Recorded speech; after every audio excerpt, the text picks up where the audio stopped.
Mga ka-Tres, kumusta na po kayo? Nagbabalik po, Mr. Kilatis, 2026 na at dapat ngayon 2026.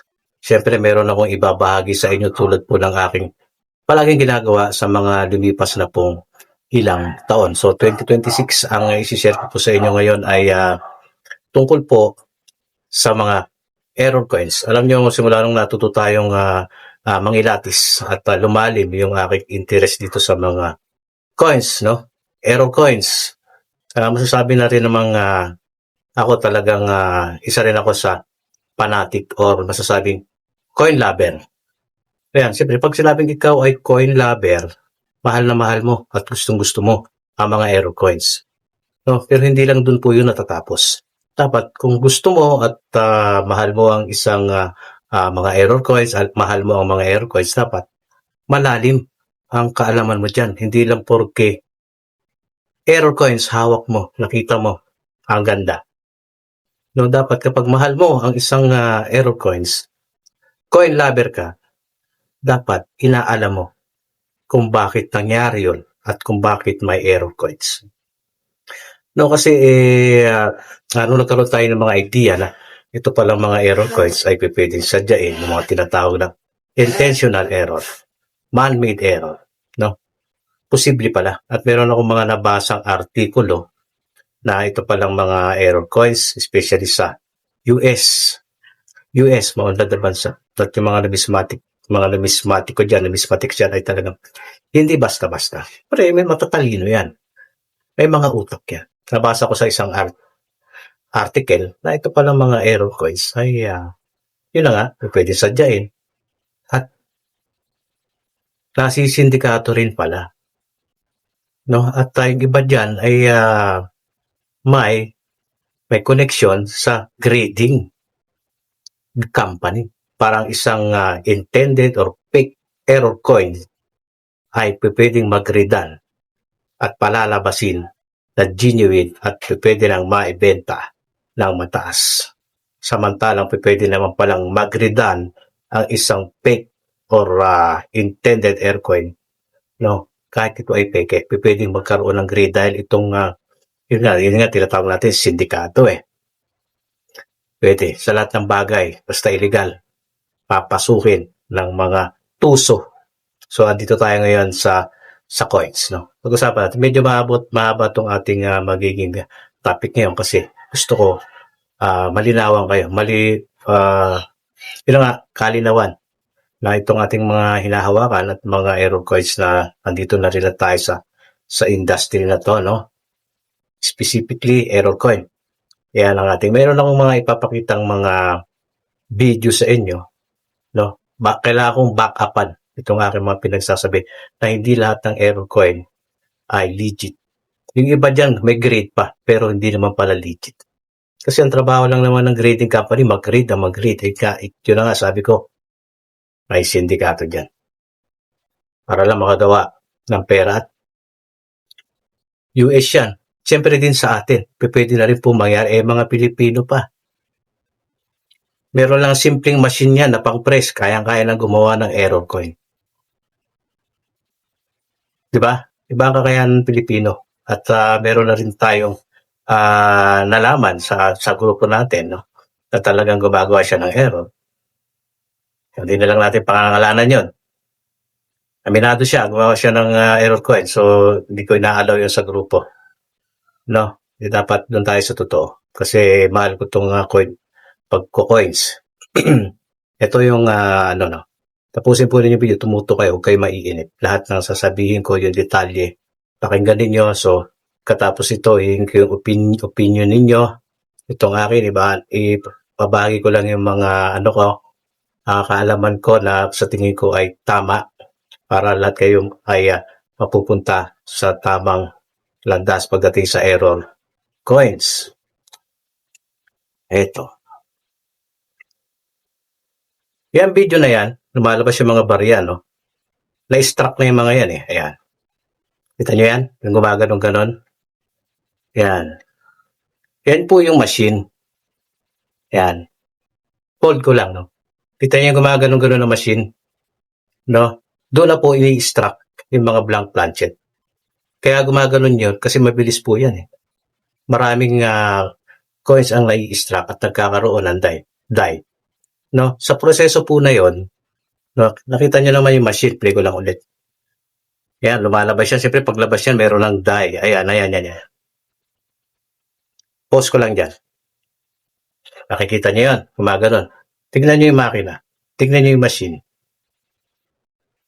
Meron ba kayong nakita dyan na parte ng machine na yan kung saan ini-extract yung barya na may space, no, para halimbawa ang isang planchet ay mai-extract sa labas, sabi nila.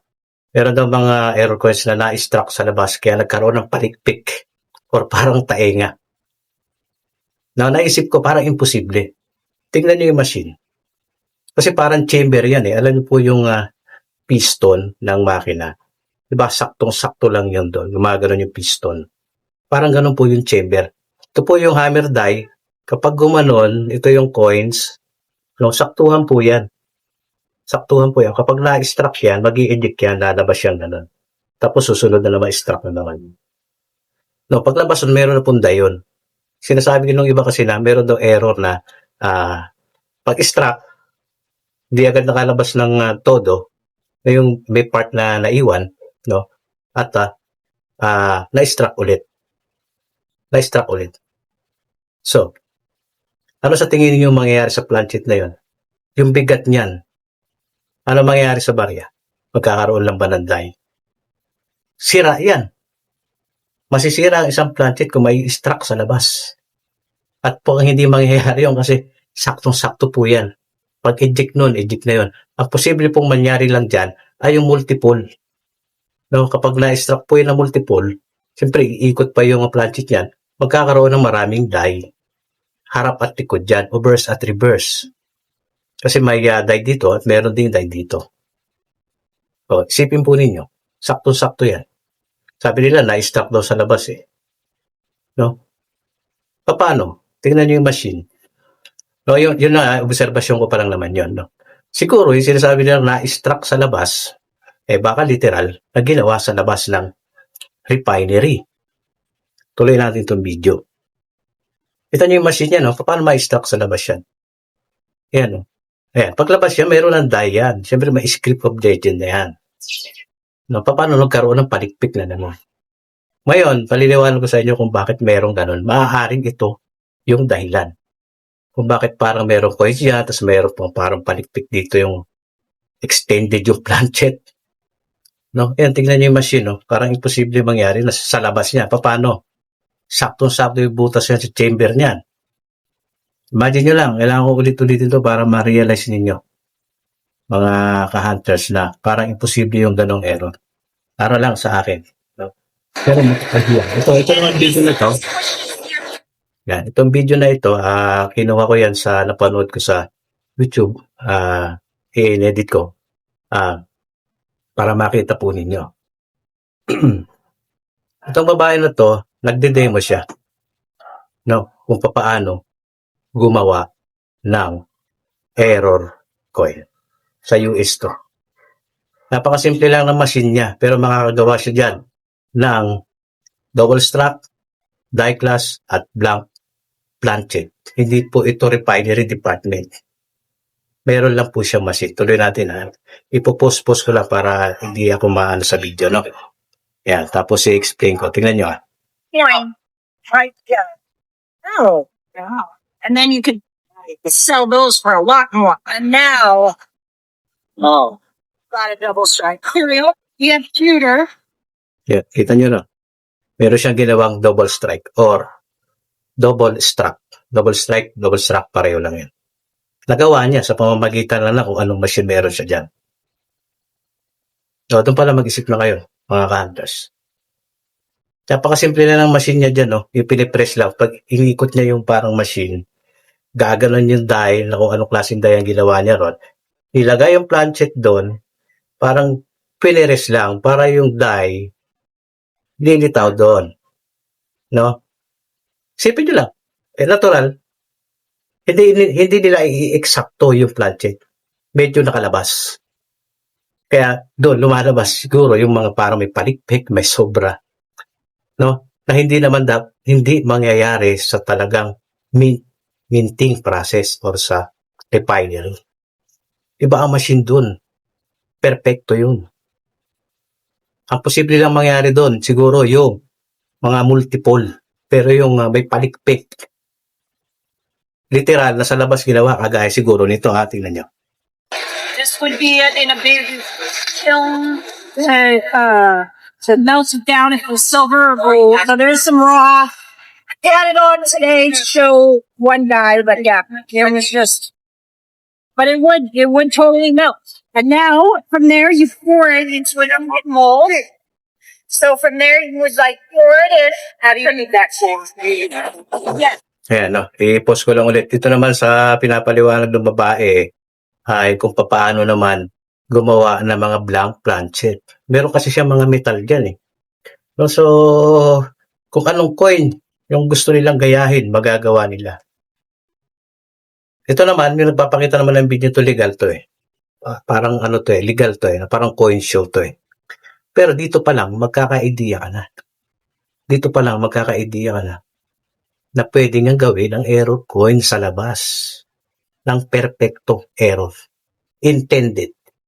Iba sa mint error na talagang mechanical error system na nagkamali.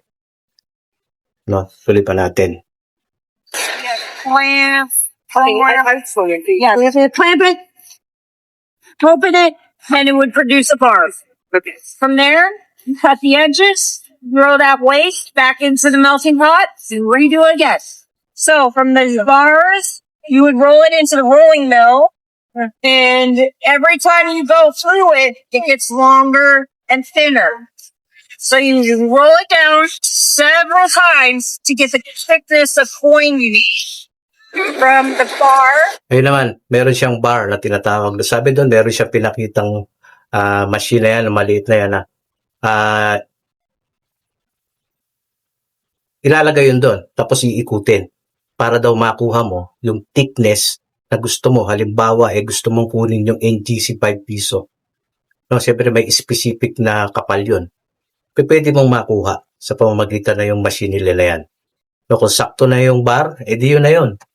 Gagawa na silang blank planchet at kung gusto mas manipis, papasadahan lang ng ilang beses hanggang sa makuha yung thickness na gusto mo, yung planchet na gusto mong gayahin. Now you have a strip that we want to use. Of course. So,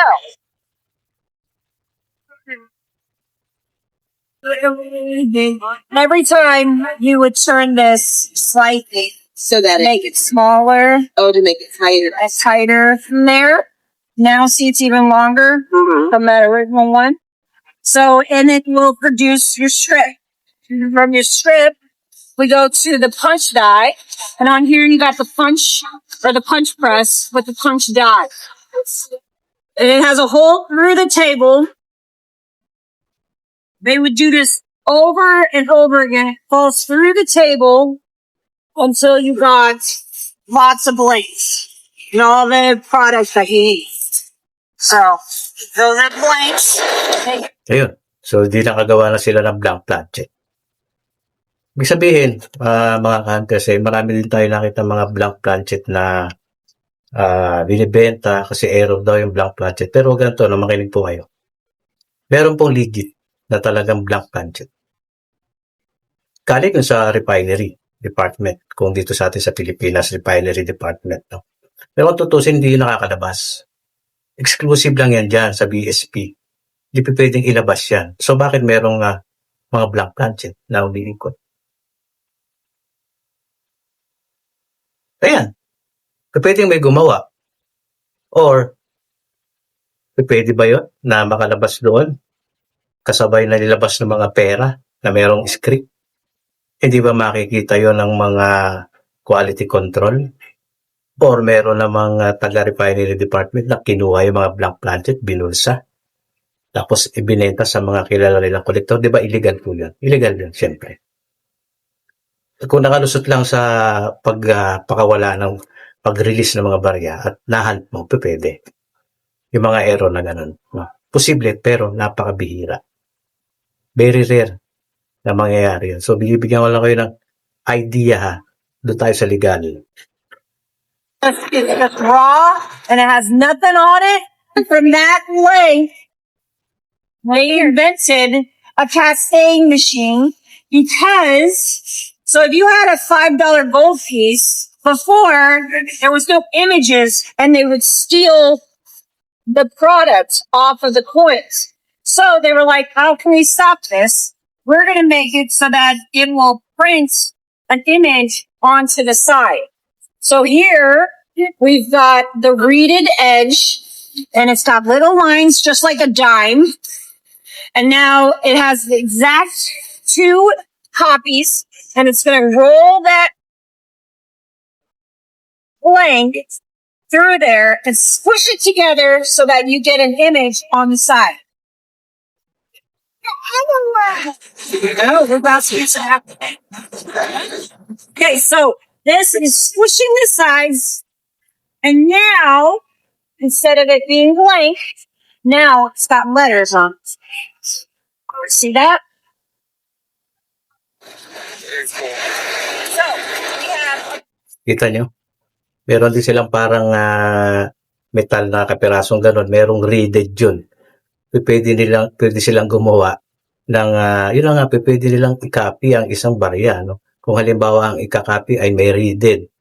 Ayun, meron silang reeded doon. Papasadahan lang yun at magkakaroon ng reed.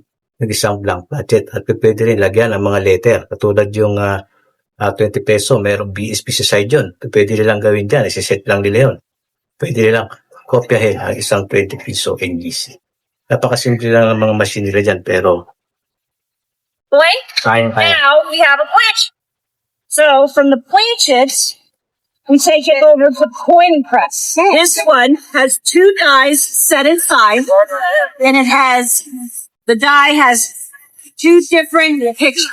So the top one has this picture on it, and then the bottom one has this picture on it.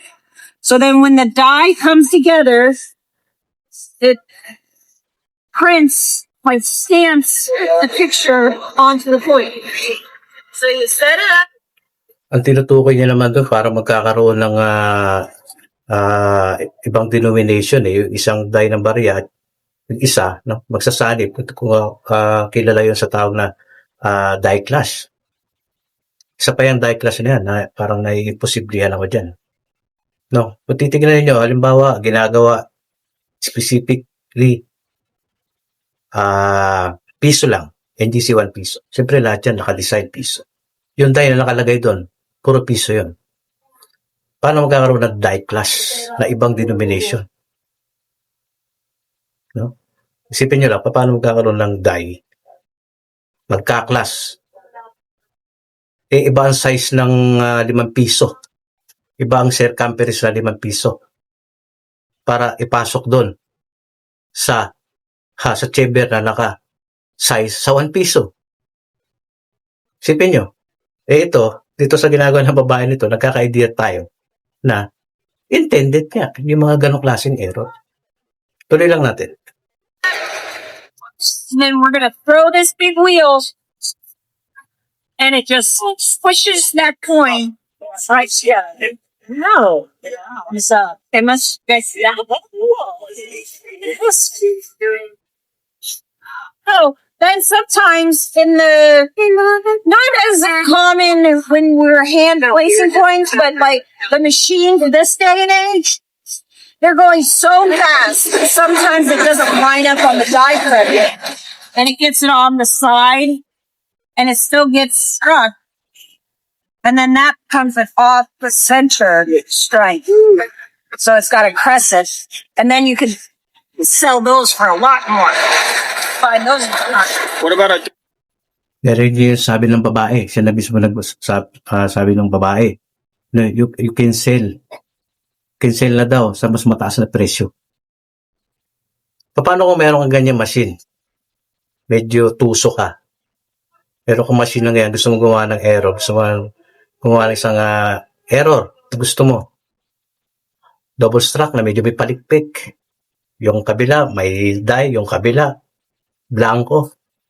Posible sa machine nila na yan. Paano kung hindi niya sinabi na ginawa niya lang, sabihin lang niya na kwan pala. Ginawa lang sa ganyan, dahil meron siyang machine. O di isi-circulate yun sa mga coin collector. Paniwala yung mga coin collector. Wow!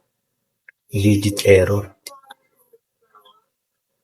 Or gumawa siya niyan, siyempre, kaya niya na gumawa ng planchet. Sasabihin niya, hindi niya ginawa sa ganyang machine. No, papagrade niya. Pulidong-pulido, malinis. Pagdating niyan sa may grading company, ang trabaho ng grading ay mag-grade. Hindi na nila bubusisiin ko. Saan galing to? Siyempre, kung alam nila yung sa tingin nilang error, na by the book, yun ang sasabihin nila. Kasi nakasanayan. May mga kanya-kanyang pangalan ng error coins. Pero sa mga nakalistang error coins na yan, hindi lahat talagang mangyayari sa minting process. Yung iba dyan, ganyan ang ginawa. Na akala ng marami na totoo pala. Ay hindi pala. Mga ka-hunters. Isipin nyo lang, ito sa akin, opinion ko lang. Pwedeng mali ako, pwedeng tama ako. Pwedeng kayo magbigay ng opinion. Balikan nyo yung simula kung paano i-extract yan sa refinery. Wala pong space para ma-extract sa labas yun. Kung meron man, sira ang planchet. Baka madurog pa. Or baka maging clip. Ito yung barya, clip, gano'n. Pwede clip, parang natabas. Baka pwede clip planchet. Pero may parang tenga, may palikpik. Medyo langanin ako ron eh. No? Pwede mangyari yun sa ginagawa nitong babae na to. Double strike, is that possible with that machine? A double strike, yes. Single, you strike it. And then, of course, you can strike it again. And if you look, Yun naman, may lalaki nagtanong, paano daw, how about the double strike or double strap? Eh, ang ginawa niya, nilagay yung barya na planchet na gusto niya gawing double strap. No? Inikot yung machine, siyempre, strap yun, isa. Tapos, ikot mo lang ng konti yung planchet, strap mo ulit ng isa. Hindi pa ni Babon dahil. Dalawa na, double strike na. Kung gusto mo ng marami, multiple. Ikot mo, strap. Ikot mo, strap. O di multiple na, ang dami ng die. Patong-patong na yun. Panghang-mangha ka na doon. O, pwede rin gayahin. Mas pwedeng gayahin yung mga double strap. Pero may palikpik, hindi ako bilib na doon. Dati, naniniwala ako doon, pero parang hindi.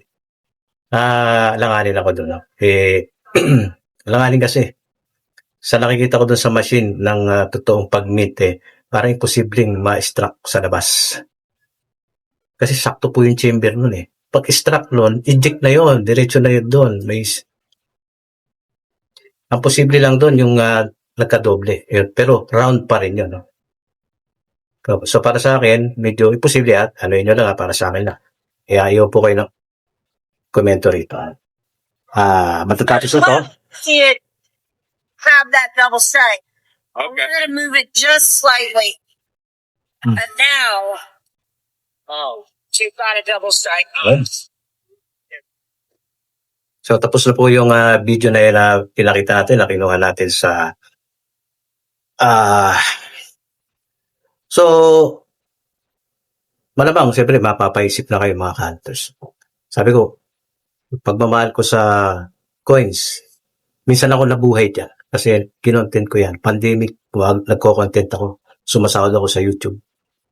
Hindi malaki, pero nabuhay ako. Kaya minahal ko yan. Lumalim yung interest ko dyan kung paano nangyayari ang mga error coins. Simple lang, basic lang, common sense. Kung titignan mo yung machine, kung paano ini-extract, no, sa refinery. Yung gumagano, saktuhan yun eh. Kaya inisip ko, ba't nagkaroon ng palikpik? May nagsabi, na-extract sa labas. Maaaring na-extract sa labas, ito ang ginamit. Ayan, yung ginagawa ng babae na yan.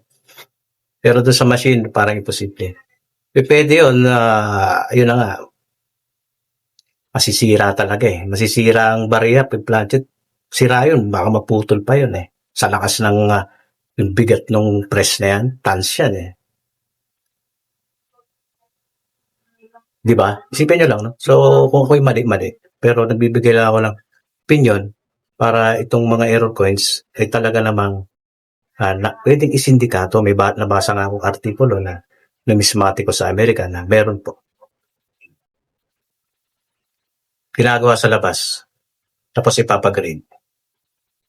At siyempre may kolektor na manghang-manga na hindi masyado napag-aralan at naniwala. Gumastos na ng pera. Kikita rin yung grading company kasi giniridan eh. Mababayaran mo, pag giniridan, mabayaran mo sila. Labas na sila, basta giniridan namin yan. Yun pala. So, hindi naman natin nila lahat. Meron legitimate errors at meron naman po hindi. So, nasa inyo yan. Ang akin ay opinion, pagbabahagi lang. Kung, yun nga, sabi ko, kung mali ako, di mali. Kung tama, sana makatulong. Maliwanagan na maingat. Dapat maging maingat kayo. Tayo sa mga error coins na ibebenta sa atin. Tignan nyo rin mabuti. Kasi kung marunong kayo, may idea na kayo. Kung sa tingin mong imposible mangyari itong error na to. Di wag mo lang tangkilikin. Kung sa tingin mo naman, okay ito. Isa sa palatandaan na legit ang error coin, yung nahunt mo. Yung nahunt mo mismo. Lalo yung mga double struck na yan. Katulad yung pinakita ko. No? Bilog pa rin yun. Naulit lang yung mga die. Kasi saktuhan nga yun eh. Sakto yun. Hindi pwedeng may palikpik dito. Yung parang kambal, imposible. Dito sa machine ng babae, possible. Pero doon sa, mukhang hindi. No? Para sa akin lang. So, ayan, iwan kayo ng opinion. Sana nakatulong lang. No? Baka hindi ko ginawa tong content na to para manira. Hindi, mahal ko po ang coins. Pagko-coins, tandaan ninyo yan. Paano tumami ang nakakilala sa atin sa pagkikilakilatis na yan. Siyempre, lumalalim na eh. Natural, yung common sense mo, lalalim din. Dapat, yun totoo na. Yung ibabahagi mo, yun totoo. Yung ibebenta mo, alam mong legit na error. Pag hindi, sabihin mo, ito, man-made, intended. Ganon. No? 2026 na. Lalo kayo, matagal na kayo sa industriya. Dapat, hindi na kayo bata mag-isip. Dapat, kuha na kayo. Malalim na rin kayo mag-isip. Hindi na kayo 30, 50 years old. Diba, ang mga edad natin dito, 30, 40, 50, 60. Pas iba na ang pananaw ninyo. Dapat tama. So, pa-share ng video kung nakatulong sa tingin niyo, kung okay. Pa-share sa mga bago na padaan dito. Subscribe. Tapos, iwan kayo ng comment dyan. Okay, maraming salamat. Hanggang dito na lang. God bless po.